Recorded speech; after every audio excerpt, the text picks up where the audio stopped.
So this is first day of class stuff. Have everybody start off with 4 balls of clay, and they're cut from the bag. We don't wedge, we don't fiddle around with it.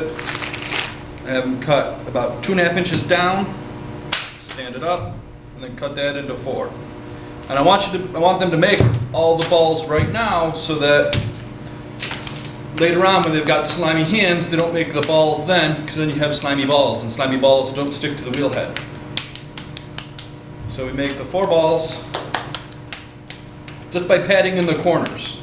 So I'm taking it, I'm hitting it on each corner, turning it and hitting it on those 4 corners, and you pretty much have a ball.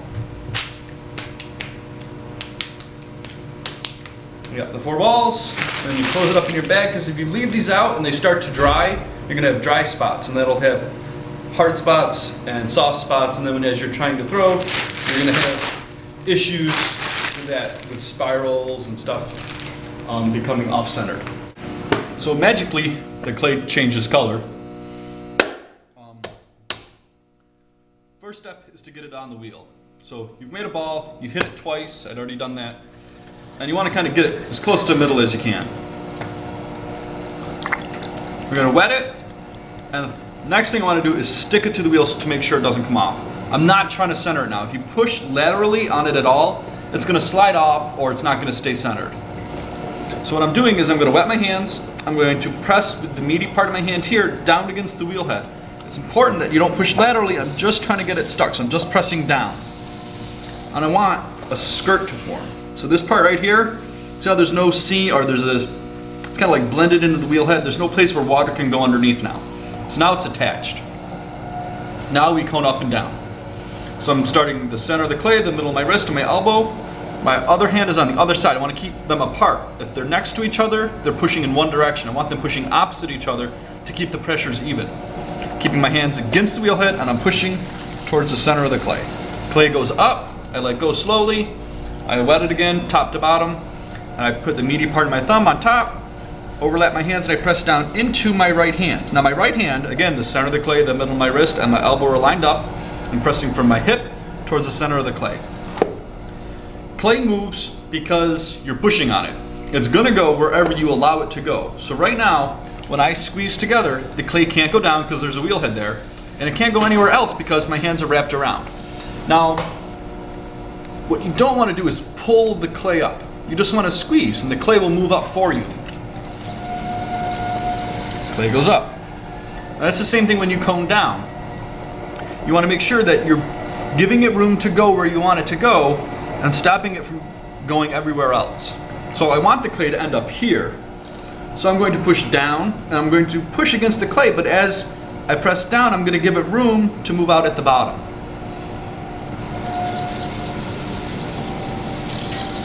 And that's what centers it. And I'll do it again, making sure you're against the wheel head, because if you're not, it'll squirt out the bottom. So cone up. I'm going to do this open so that you can see it. I got my hand here, I'm pressing down into it and letting go.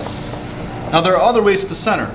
There's the one where they're pushing on this side and karate chopping it down. What are the other ways? There's a lot of ways. Reason this works is because you're on the side and the area from, let's make a little picture here, from 3 o'clock to 6 o'clock. This is the smiley face zone. Over here, from 3 o'clock all the way to 6 o'clock on the other side, this is the frowny face zone. This is the sad area. See? There, you can see it now. Sad, smiley.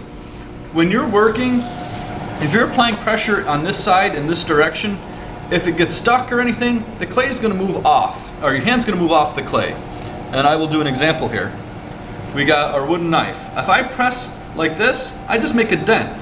The clay, it doesn't get stuck. So that's where I'm applying most of my force. And I want it to always glance off. I don't want it to get caught into the clay. Now for the people that center on this side, if you think about it, if the clay gets pushed into your hand like that and it gets caught, it's going to suck into it until it makes a gouge. Now this is dramatized. I think that would be the word for it. That's not what's really going to happen, but when you press like this, you don't have the same kind of control or the same forgiveness as pushing on this side. It'll get the job done, but may not be as efficient. So again, cone up, cone down, let go slowly. Then opening it up, again, pushing where you want the clay not to be, letting it go where you want it to be, and keeping pressure every place else.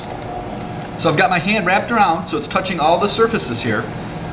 I'm pressing down, and I'm letting the clay move out. I'm not trying to hold it, and I want it to open up in a V.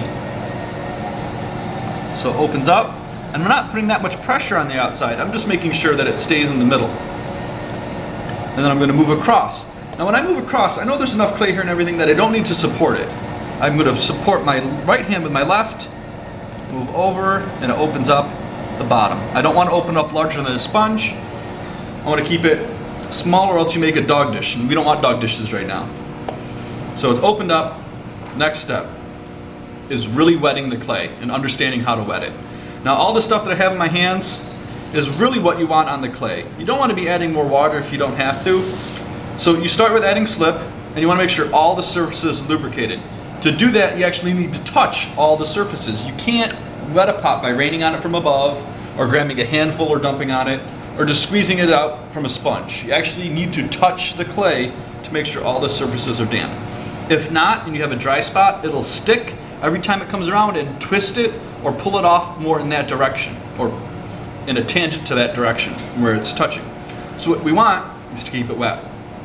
On the inside hand, I'm going to be touching with the two pads of my fingers in this little dent that I've made here, or where it's going to touch. On the outside, I'm going to push with the side of my finger here. C is for cookie, crampy finger. I'm keeping my thumb touching my hand. So I'm going to squeeze and move up. As I squeeze and move up, again, this is the whole principle with the clay. It's going to move every place that it can. When I squeeze here, the clay can't go down against the wall, or against the wheel head, and it can't move around because the clay's spinning enough that I'm preventing it from going anywhere else but up. And as I squeeze, I'm going to move up. Now there's going to be a wall of clay underneath what has started moving up, which means it still can't go down as easy as it can go up. And I want to keep that pressure moving up. And as I move up, I'm going to release that pressure slowly and let go. I don't want to pull all the way through the top, because it'll make a spiral that goes all the way through, and then later on as you're working, you're going to have a dent or one side that's thicker than the other. So you want to pull up slowly, and as you get to the top, release. And it'll look like this. Squeeze, move up. As you get to the top, slowly release and let go. I'm going to pinchy squish at the top, so I'm just pinching gently, pressing it down, evening up the top. I'm going to wet it, again, inside and out, top to bottom. So making sure all the surfaces are wet. And then I'll pull again. Again, starting all the way against the wheel head. Just pushing that clay from the inside and the outside into the wall and lifting it up. As I get to the top, slowly release the pressure and let go. Now for the first day of class, I have my students throw it till they break it. It's an important, step in all throwing and growth. If you're doting over something for the whole time, like say you make a dent in it and you just keep working, and well, it's kind of like making cookies and adding too much salt. You know you've added too much salt, but you're not going to bake the cookie. Don't dote over it. If you've wrecked it, you've messed it up, quit. Take the next ball of clay and use that one. The more you play with stuff that you know is wrecked, the less chance you have of successfully learning. And in the beginning, you don't want to you're not trying to make anything, you're just trying to learn. If you're trying to make something, if you're trying to sell the first few pieces that you make, because you've got to pay for the class that you're in or the wheel that you've bought, you're not going to learn anything. You've got to be willing to break stuff. So for this one, I'm going to do the same thing. I'm going to wet it. I'm going to pull until I break it.